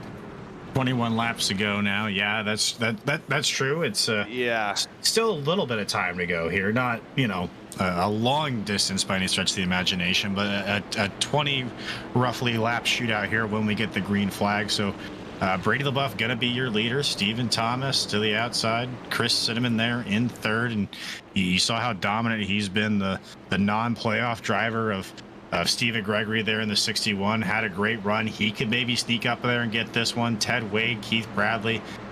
Just an inevitable who's who of this series so far. Going back to green flag racing here at Kansas. Brady LaBeouf will see what he does here when he gets to the restart zone.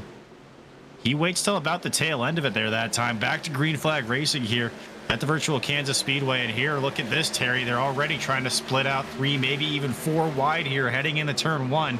Things are starting to get interesting with 20 laps to go. And looky, it's the 29, and that's Blake Lothian down there on the bottom.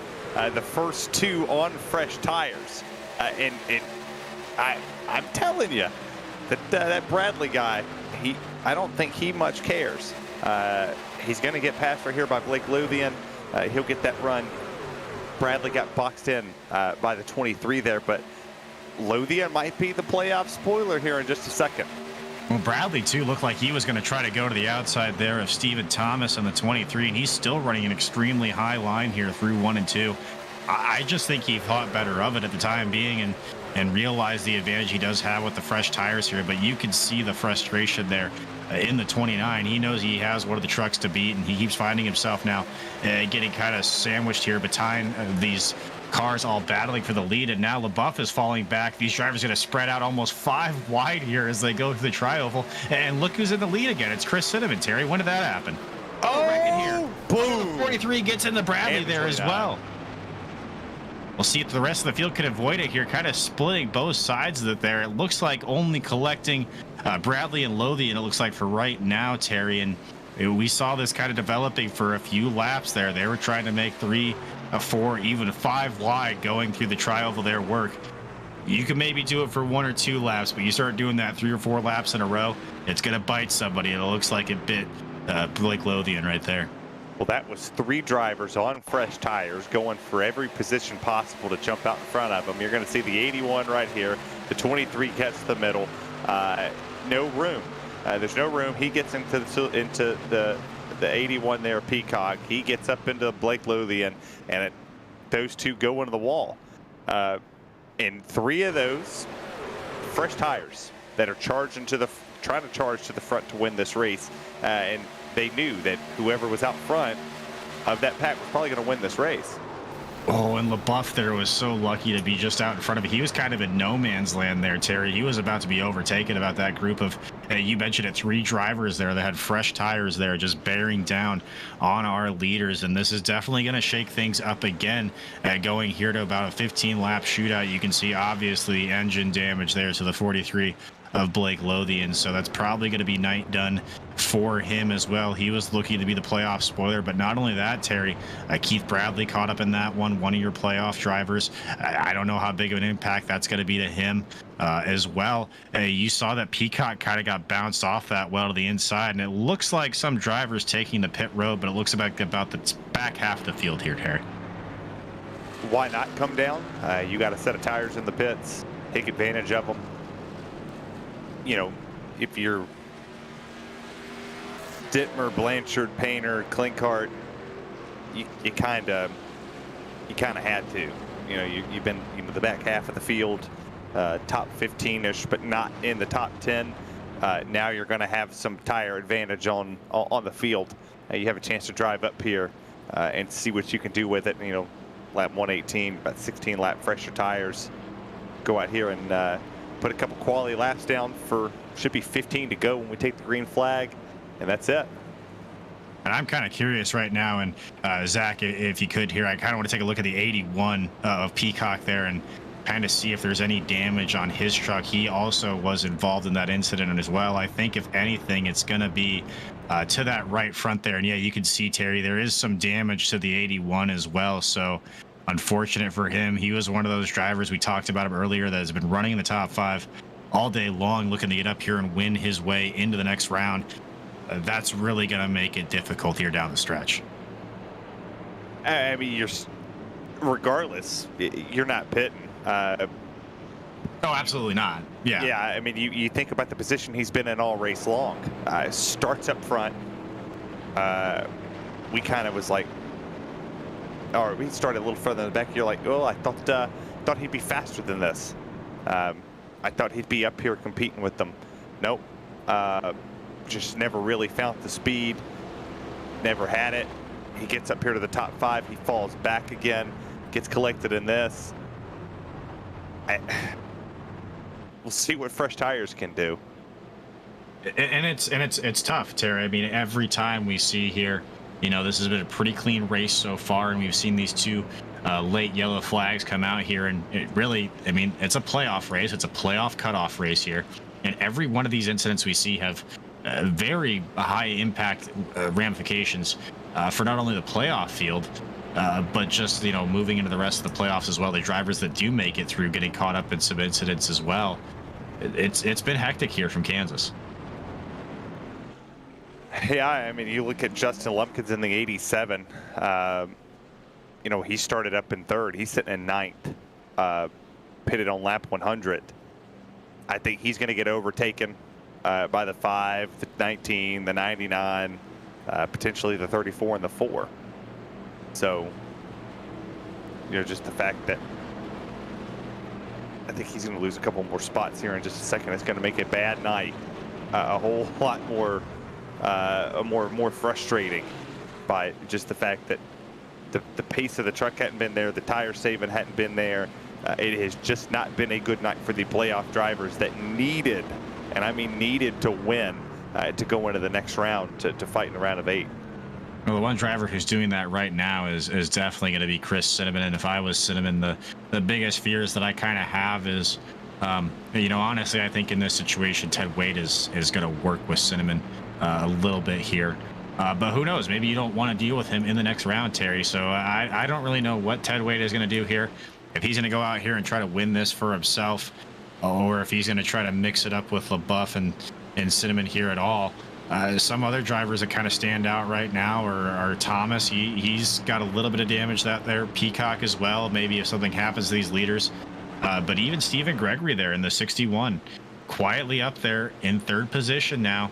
We've seen what drivers have been able to do all day long from 3rd position as Chris Cinnamon will take the green flag again. He gets another great restart, Terry, but that 3rd position has really been kind of the catbird seat, especially here on the restarts. Yeah, didn't get the start that I thought, but teammates. That'll be the name of the game next week. Daytona, obviously, you need your teammates.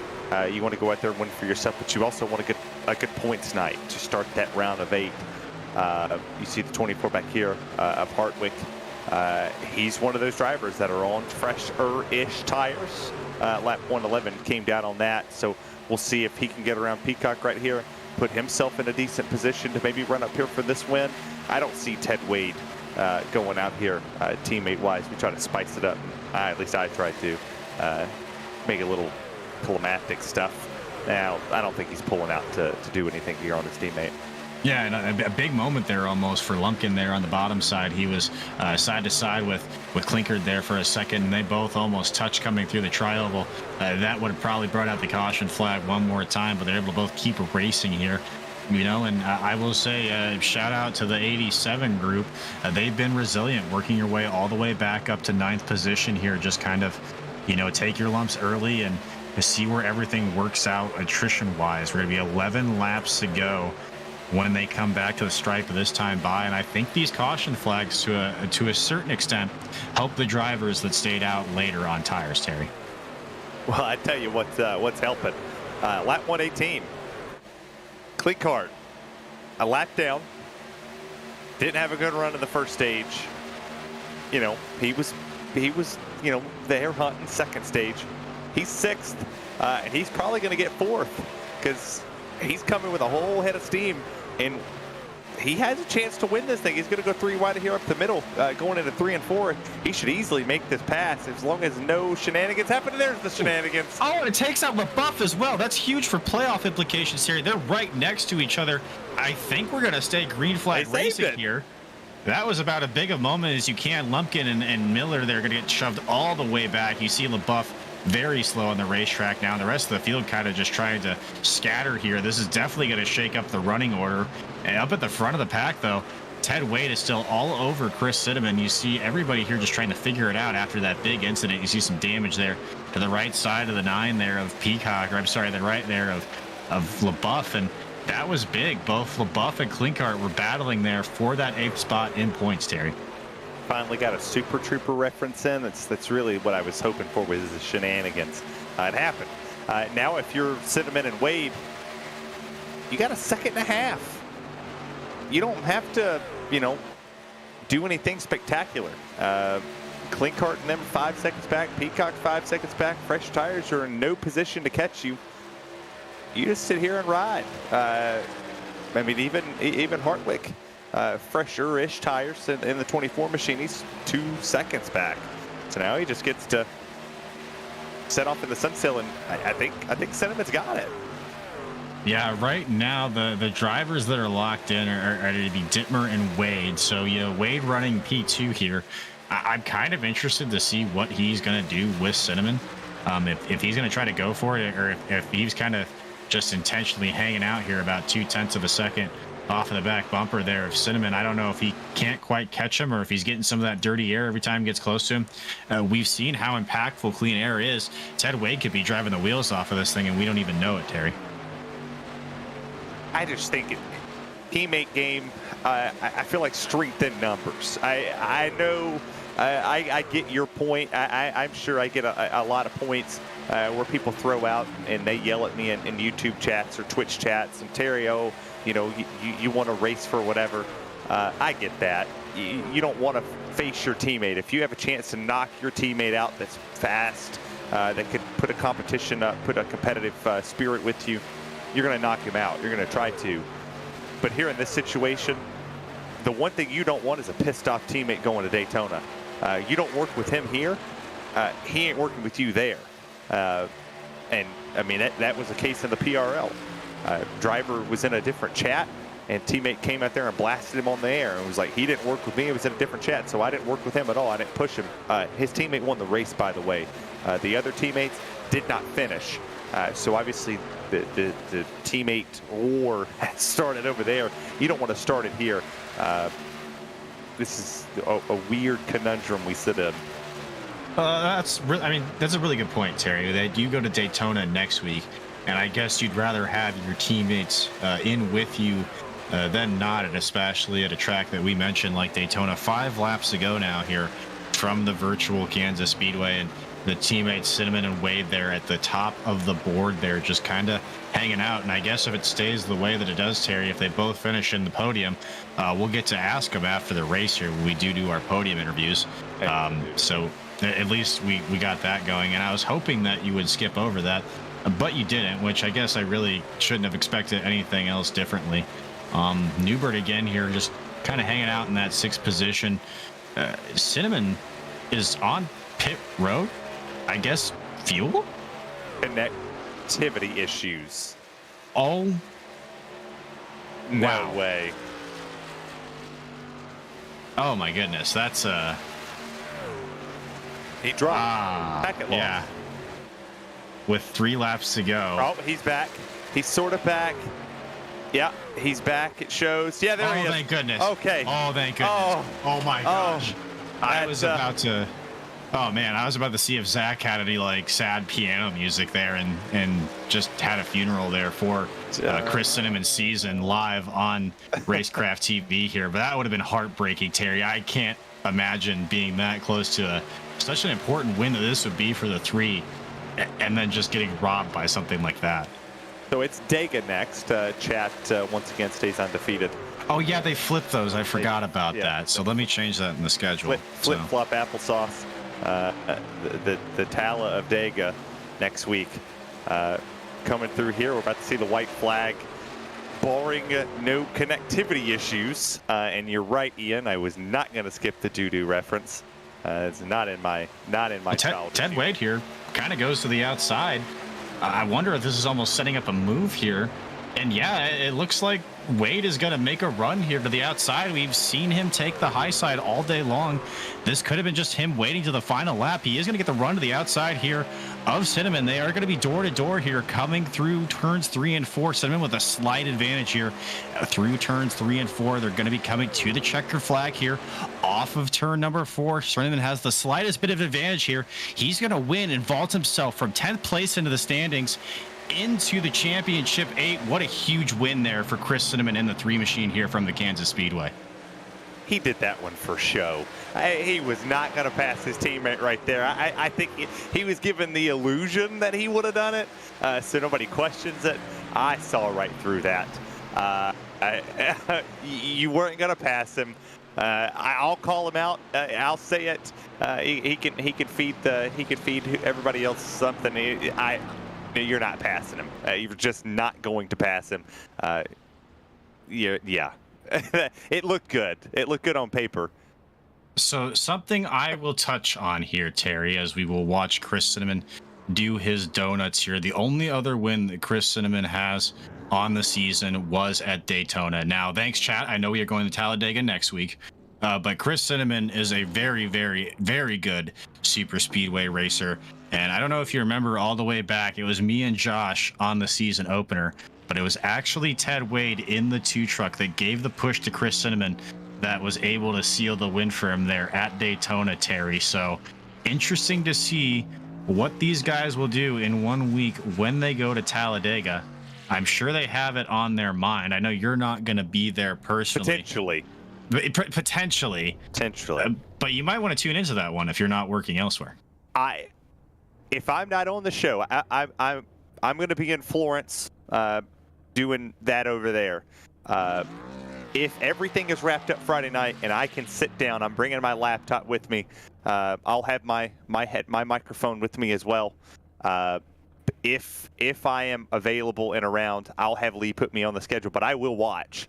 We will not miss that because obviously I'll be back the following week to keep up with what we're doing here. But yeah, even Keith Haney knows that was for show. Yeah, well, we'll take a look at our race results here from actually, Terry, that was a very exciting race here. Yes. At the virtual Kansas Speedway. Chris Simmons, of course, comes away as your winner. Ted Wade in second. Stephen Gregory, a great run from him. A non-playoff driver, the 61, comes across in third position. Sat Hart, we got another non-playoff driver out of Michigan, representing Michigan well. Fourth position. Jacob Klinkhart in the 5 comes home in fifth. Adam Newbert in the 4-6. Christopher Blanchard 7th. Dana Shepard 8th. Raul Meza 9th. And then Taylor Peacock will round out your top 10, Terry. Yeah, you look back here at 11th, you got Devin Painter, Stephen Thomas, Derek Kilgore, Tyler Dittmer. Justin Lumpkin just did not have the race he wanted. Brandon Bullock, Brady LaBeouf. I don't remember where he dropped, but he dropped quite a bit. Kyle Hess, Jeffrey Sickles, and Robert Richards right at that top 20. Well, remember, LaBeouf was in that incident there actually with Klinkhart late in the race, Terry. So that's what put him so far back there. And rounding out the rest of your field, Cody Knott, Michael McKinnon, Huck Wigington, Brian Abbott, Keith Bradley, Blake Lothian, Keith Haney, and then Eric Zimmerman rounds out your 28 truck field. Zimmerman with an early end of the night, 73 laps down. So we'll get into our race interviews here. We're standing by with our winner, Chris Cinnamon. And Chris, that was a little bit exciting there at the end. I know Ted Wade was all over your back bumper. Were you guys, were you talking at all? Did you know what Ted Wade was going to do? I know you guys worked well together at the beginning of the year, and we were kind of talking out of the broadcast. Important to have your teammates heading into a race like Talladega. No, absolutely. Not a whole lot talking, just kind of looking at where the pack was behind us. I was kind of just taking it a little easy, just wanted to hit my marks, not screw up, hit the wall, spin her out. And he actually caught me by surprise. He tried to make a move at the end there and made for a good battle. Got my heart rate going a little bit. Yeah, we did see him take the run to the outside there on the last lap, and that did make things kind of exciting for you there at the end. But it seemed like once you had your truck out in clean air, it seemed like nobody was able really to get to the back of you there. What was the difference there between having a truck in clean air, having a truck in traffic, and how was it able to help you keep that lead there? Clean air made a huge difference. Although I was running the bottom for the most of the race there, I don't think that was the quickest line. I think it saved my tires the most, and I think a couple of times you saw Brady try to make a pass on me or come up, and I'd move up, and with my fresher tires, I think that's where I really got him. But just held it right along that white line, and it worked for me for the most part. Well, you held off your teammate Ted Wade there for the win tonight, and going into Talladega, of course, you won our season opener here at Daytona, another super speedway race. I'm sure you're excited for that one. You also got Bristol and Las Vegas coming up. What are you looking forward to the rest of the season, Chris? You know what? I haven't even thought about it yet. Today is a cut line for the race, and I've had very fast trucks, just bad luck, and whether it's getting wrecked or something happened in the last 5 to 7 races. Just luck hasn't been on my side, and I was I think like 13 points out of the cut line. So my goal is just focus on this race. Now that I'm win and get in, I'm into the next round, and you'll see us at Talladega. We're always pretty strong. Yeah, that's a very good point, actually. Vaulted yourself from 10th place in the point standings into the Elite 8 going into Talladega. So congratulations from all of us here on Racecraft TV for the win there, Chris. Good luck in the next round of the playoffs. Anybody you want to shout out? Who got it done for you? Yeah, of course. Like always, going to give a shout out to my teammates at Upfront Motorsports. These guys are awesome. We work great together all year, and you see the results every week. John at Over the Top Designs, he gives us awesome paints every week. Dan's Top Notch Cooling and Heating. He's been on the side of the truck all year. I felt bad because I've only been in the booth a couple times, even though I've had a strong truck. So give him a shout out for sponsoring us, and Bruzy Racewear, of course. Well, that is your winner here to this evening from the virtual Kansas, Chris Cinnamon Terry. And I'm not going to call him as the winner for Talladega because I don't want to jinx him. but I'll definitely say he's going to be one of those trucks to watch out for. I think another truck to watch out for will be your second place finisher tonight. That's going to be Ted Wade, and you're standing by with him now. All right, Ted. I know you're going to give me a straight answer here. Was that last lap move for show, or were you legit wanting to pass the 3? I was legit wanting it. I was racing him hard, and his internet started messing up, and he started flickering, and it scared me. And I tried to back off so I wouldn't hit him, and then he came back, and I got a couple good runs on him through 1, but I couldn't get it to stick through 3 and 4. It completely sailed in the middle of the track on me on that last lap. All right, I'll buy that for $1. I would imagine that you weren't going to pass your teammate there in that situation, but I'll buy that one. I get the internet connectivity issues because we got a little scared here. But second, you were already locked in. You had nothing to lose. Just come out here, have fun. Obviously, kind of establish a team dynamic that you two have. Next week's Talladega. So last time plate track, y'all were up front. This time plate track playoffs, round of 8. Team orders stick together the whole race, or are you guys going to try to find each other late? We're going to probably try to stick together. It's usually the strategy, but we'll just have to see how it plays out, see how many people show up, and just try to wing it, man. It's always a gamble with Talladega. Well, think you can get it done. What's your odds to win it if you put odds on yourself? Oh, geez. I couldn't put odds on myself. Put odds on the team. I'll take that. What's the odds for the team to win it? Oh, hell, I don't know. Very good chance. Very good chance. I like that. We'll say 75% since that's a really good chance. Think there's sponsors out there that put that 2 truck and all the team on the racetrack.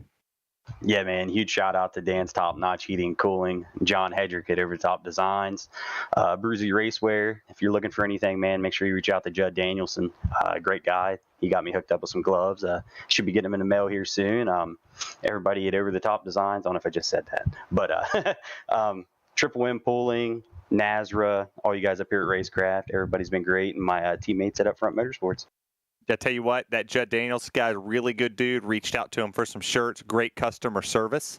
It was awesome talking to him, and he walked me through the whole process and even found me a place, helped me find a place that could do the shirts for me on time. So thanks to those Abruzzi guys. Really, really top-notch people. Yes, they are, man. And anytime you need anything, just give Judd a shout-out. He always responds pretty quickly to me. I'm sure he's like that with everybody. I hope so. Yeah, very good with it. Ted Wade, congrats on P2. Ian, you got that Stephen Gregory guy.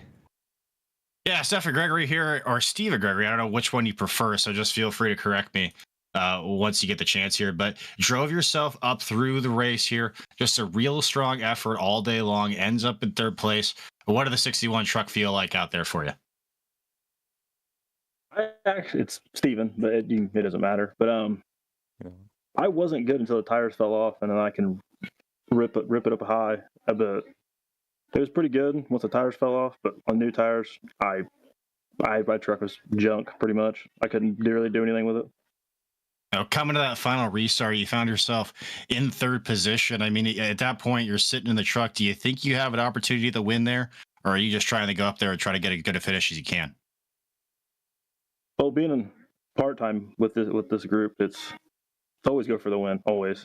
But with Ted and Cinnamon, I know those two are as tough as it gets. So I pushed it. It's just I wish the tires were burned up a little more on all of our trucks, so I could have actually got up there. But I'll probably take a 3rd with these guys. Yeah, I will say very well done on the old tires. I will say made a lot of spots up there. We both made a few mentions of it at the booth. You mentioned the part-time schedule. You got Talladega, Bristol, Las Vegas coming up. You think you'd be able to make any one of those? Any of those stand out to you? Would love to make next week, honestly, if my work schedule actually works out for it. But if not, then at least I was managed to get a 3rd out of tonight. But I'm going to try for next week. Well, Steven, congratulations on your 3rd place finish, especially the part-time schedule here. A really good run for you. Anybody you want to shout out? Anybody you want to say hi to there at home? I just got to thank Outrage Designs and then Bodine's Moonshine that's been with me for this whole thing. So them, and then Taylor Peacock and Stephen Thomas for talking me into coming back and doing this part-time thing. Well, Steve, I really appreciate you coming to talk to us here in the Racecraft TV booth. And that's going to wrap up our podium interviews here, Terry, from a very exciting race, actually, here at the virtual Kansas Speedway. A lot of green flag racing. It got kind of hectic there at the end. You know, everybody racing hard on the last 20 laps. Cautions are going to come out. But I think that was an exciting race all along. What do you think? I agree, 1,000%. This was one of the funnest. Yeah, I guess I could say funnest here. This is the funnest race I've called over here. One of the best NASRA truck races that I've seen. Definitely beats Dover. 2 caution-free races there that I called were miserable, especially when it's 2 in the morning. But this was fun. I hope that I get to call next week. Depends on what my stuff looks like. Hopefully, I know I'll be back the week after, I believe, for Bristol. So very exciting to see. I'll definitely be watching or calling, either one. Well, we keep talking about it. Of course, that's going to be our next broadcast here on Racecraft TV. That's going to be November 18th from the Talladega Super Speedway. It's going to be your first round of the Elite 8. You're going to go to Bristol 1 week after that. So on behalf of everybody here at Racecraft TV, myself, Terry Radford, Zach Johnson, the production booth, Joshua Lee, that gets everything done up at the big admin booth up there at Racecraft headquarters, Josh Edmondson, Trevor Teal. And on behalf on all of us here at Racecraft TV, we bid you all a good night and thank you for watching.